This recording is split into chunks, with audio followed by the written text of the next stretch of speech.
Hello, my name is Hunter Martinez. Welcome to my data blitz. Title of my poster is Ectopic CD44 expression improves regulatory T cell function. CD44 is a transmembrane protein. It is heavily post-translationally glycosylated. As you can see here, the theoretical molecular weight for the standard isoform is 37, and the actual molecular weight by SGS page is around 80. And overlaid here are the exons. Splicing occurs in the stalk region. There's also splicing occurring in intracellular domain. Most of the data is going to be on humans, I'm going to show you. And the reason is when we actually looked early on for splicing in mouse T cells to PMA and idomyosin, we found that mostly variant 6 is upregulated in humans, whereas an antibody designed to detect mouse splicing on the sites is very lowly expressed, whereas humans and mice express equal amounts of CD69, another activation marker.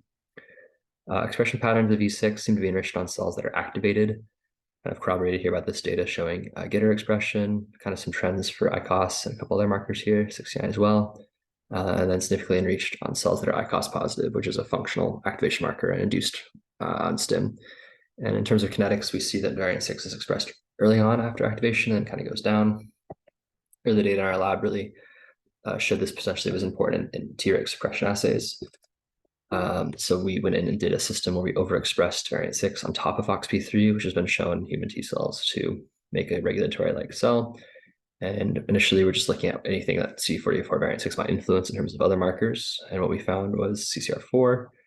We're not really quite sure the mechanism of this yet, but what we can see is on unstimulated cells that were transduced and stimulated cells, the ones that are in variant 6 bright, or just V6 positive here, are significantly brighter than LNGFR alone. The V6 bright ones specifically are brighter than LNGFR and FOXP3 alone, the control vector. So that suggests that variant 6 might have some role interacting with either surface HA or some other way to upregulate CCR4, which has evolved in trafficking to a non-lymphoid tissue for Treg.